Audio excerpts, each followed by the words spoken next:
Hi guys, welcome back to my channel. Today I'm doing another 12 by 12 piece. I'm using two photos of my son that I've stitched together using my pick frame app on my phone, and I've just grabbed two scraps from my scrap box. They're both crepe paper. I think the stripy one is from the Shine collection, the Maggie Holmes collection, and the plus sign one I think is from Wonder. I wanted to do a really visually bold look for this piece because the photo's in black and white because my son has just started high school and his uniform for his high school is black, and it's really quite a bold black. I'm doing a then and now layout. I'm using a photo when he first started primary school and coupling it with a photo of it when he started high school.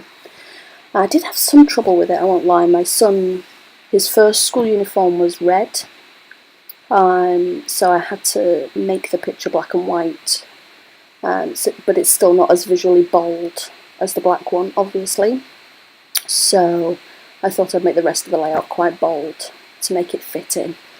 And you can see I've cut these scraps on a diagonal, so they're going to sit offset onto my white base cardstock. I'm just stitching, I stitched the stripy piece directly to my layout. The cross piece I'm stitching off the layout purely because the tension's all kind of messed up on my sewing machine and it makes it a lot easier to stitch through one piece, and that's easier than fixing it in my opinion. So I'm just using my EK Success tweezers here to pull the loops of thread back through to the back so that they're easier to stick down. So I don't particularly want them, usually I leave them quite messy, but I didn't want to do that this time. So I'm just going to stick them down with some ugly washi tape that I keep on hand for such things. And you can see I've torn the edge that's going to sit alongside the stripe. I'm going to add my third colour. I'm going with black, white, and I'm going to have a sort of tealy blue, greeny blue, I think blue, tealy blue pop of colour. And you see here I nearly stick it down the wrong way because I'm smart. And that's the kind of thing I do. But I do catch it just before I stick it down, which is good because that was my only scrap of that piece of paper, which perfectly matches some paint chips that I'm going to use as backing later on. So I catch it and stick it in place, thankfully, and add what feels like a whole yard of tape. A whole yard? A whole roll of tape. Oh my goodness me. I am having real trouble getting my words out today. Yeah, no good to anybody today. So I'm just lining it up and I'm struggling quite a bit because I stitched it off. I have to make sure that it's perfect, and you can see I ripped my stripy paper there, but it doesn't matter because I'm going to cover it up. I just line it up and stick it down, and I'm just ruffling the edges and making sure my torn bit shows well, which it does, and using my tiny attacher to keep those curled edges in place. I'm just ruffling it and messing it up a little bit more just to give it a bit of texture and make it visually interesting, which is what I usually like to do. And working on where I want my photo to go, but first I'm going to back it onto some white cardstock that I have to hand, just because my pick frame app that I stitch the photos together with gives me a line down the centre. Now you can take that away, but I quite liked it, so I'm backing it just to make it all match. And you can see here that I've gone through my stash and just picked up a few things that I think will match the colours I want to use. I'm not necessarily going to use everything in that, but I knew roughly what I wanted to do, so I just picked a few things that match my colour scheme. I thought about using the tissue, but the dotty tissue was too bold and the white tissue wasn't working for me, so I thought I would use just a glassine bag as usual, folding it there, but I am snipping down the sides of this one so that I can ruffle each separate layer and make it look a bit frilly. Frilly is my word for that. As you can see, I'm using paint chips for this one. I'm just chopping off the branding. I love paint chips. I love using them as layers. They're so good for getting the perfect colour, and I really wanted a sort of teal hint to this one, so paint chips it is. The journaling circle, I think, is an Ali Edwards one from an old Ali Edwards kit. The ampersand, I think, came from a Studio Calico kit. The acetate film strip, I think, is a basic grey one, I think. I'm just backing my photo there onto the smaller, the 6x6 version of the Shine striped paper. And you can see it doesn't match quite to the edges, but that's fine. I just wanted to give it a little bit of boldness between the acetate. Not the acetate, the glassine bag. I'm saying acetate because that's what I'm using next. I'm using an old stamp packaging bag to make a sort of mini shaker pocket behind the photo. I'm just using some tiny star confetti and some diamantes, and they are the kind that you have to use heat to stick them, so that they've got like a glue backing, but the glue backing is black. So I thought it would work quite well with the colour theme there. I'm just stitching the pocket closed, having checked the size alongside my photo mat so that it'll fit perfectly, so that you just see a little bit of the shaker pocket rather than a whole lot of it. I'm just checking the positioning again with my paint chips. I really do love the colour of those paint chips. Trying to decide where I want my pocket.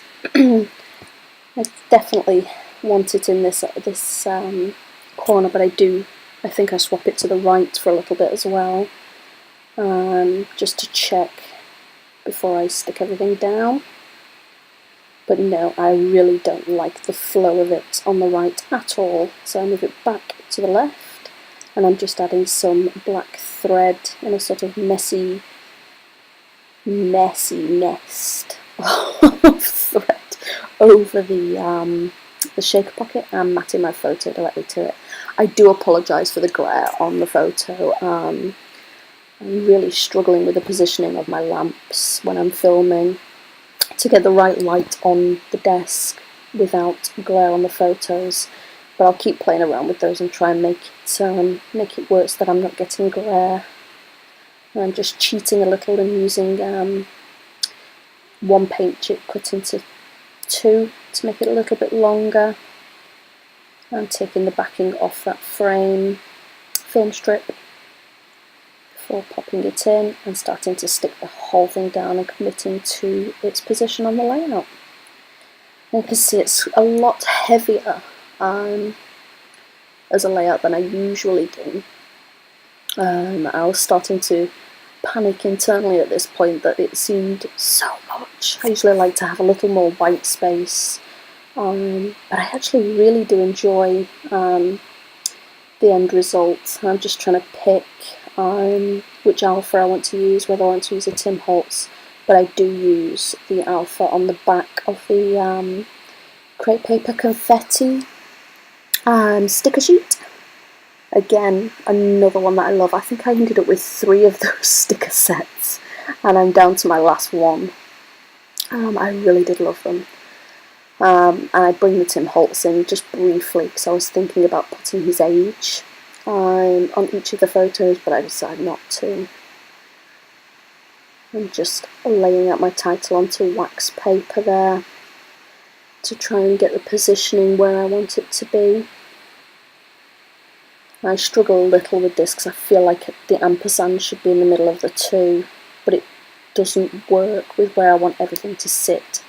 So in the end I just decide that I don't care, and I put them where I want them to sit.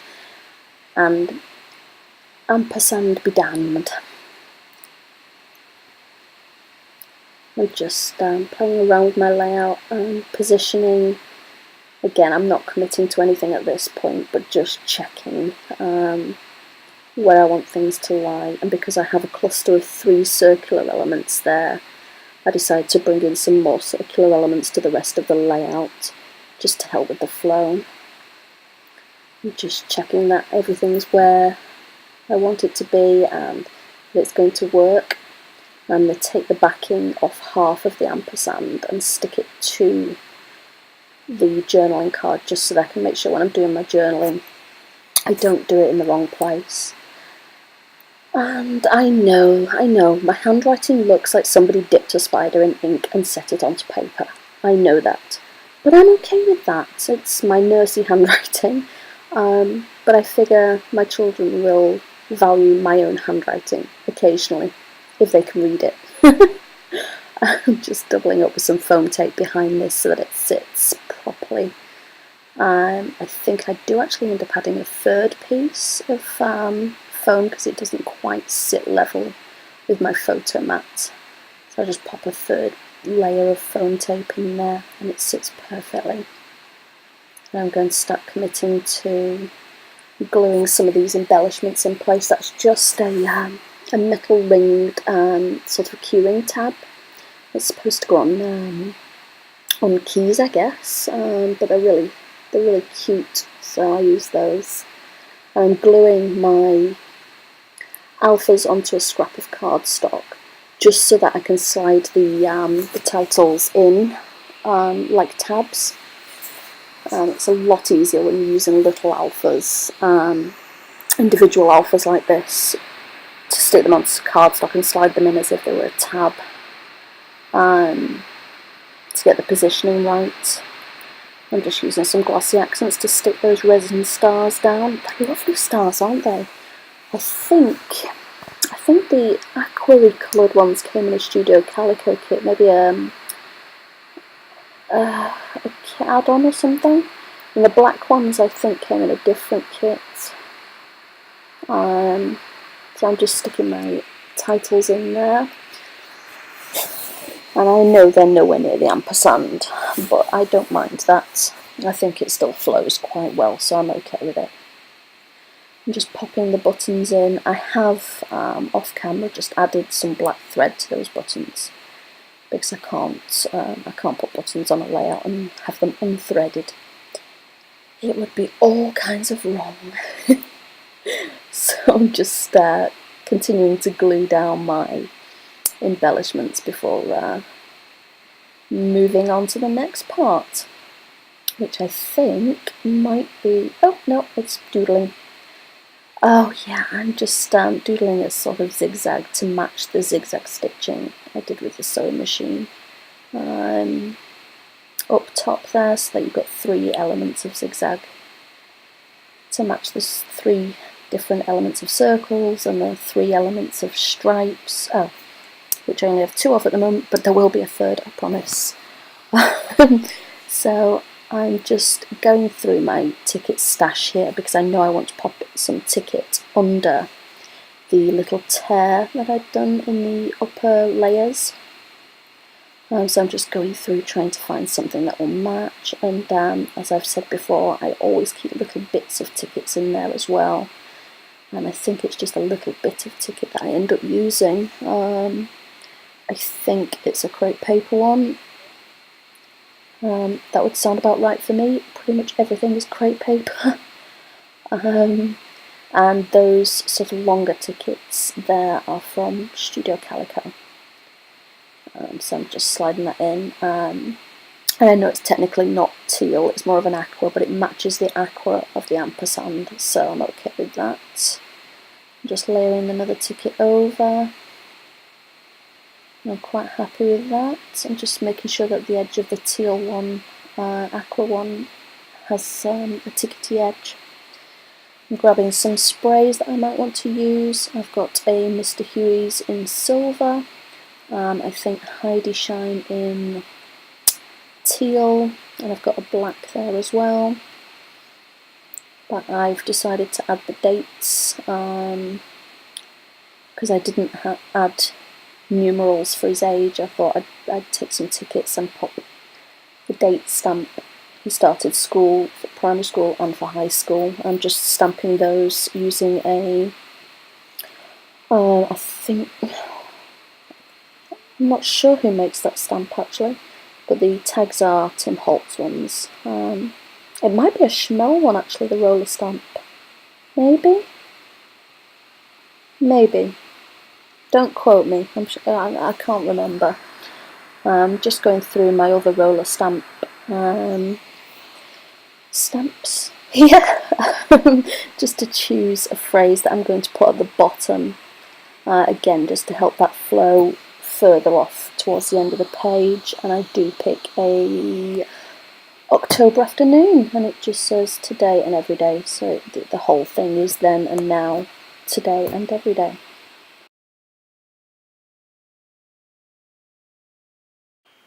So I'm just going through my enamel dots and puffy sticker box just to find some that I think will work, because I haven't thrown everything but the kitchen sink at this layout just yet, you know. And I specifically don't want to use enamel dots. I feel like with the circular elements that are already on there, there's already enough circles on this layout, so I'm specifically picking other elements that I can add in there. And the Heidi Swap striped heart there adds in that third black and white stripe element. I think works really, really well. So I'm just going to pop that up in the corner there. And the puffy hearts, oh no, the crosses. I'm using grey crosses, which I admit isn't the colour I've already picked on there, but I don't necessarily mind crossing grey with black. I don't feel like it adds too different a colour in there for me. I think it works quite well. I'm just trying to decide if I want to use this little tiny heart. I don't know if I do use that puffy heart actually. No, I don't. And it's time for the shine. Yay! Again, this is the Mr. Huey's in silver, and it dries down to this beautiful metallic silvery shine. It's really, really pretty. I don't use it enough actually, I must bring it into more layouts. It's ever so lovely. I'm just adding some little sprinkles around, not trying to go too heavy, and actually I decided not to use black splatters on this layout, because I feel like it's already a heavy enough layout without adding even more depth of tone. I'm just resticking my flare badge there, because I wanted it to lie over the journaling rather than under. I'm just using a Heidi Shine, or Heidi Swap colour shine. You could thank Adele over at Inky Quill for me calling it Heidi Shine. In teal, which again is a really, really pretty blue. I think that's about it. I don't think I add anything else, which is good because I've added everything else to this layout. But I do really like how it turned out. And thank you ever so much for watching. I hope you like it too. Do leave me comments down below if you like it, or you like this variance from my style. And I will see you next time. Thank you for watching. Bye!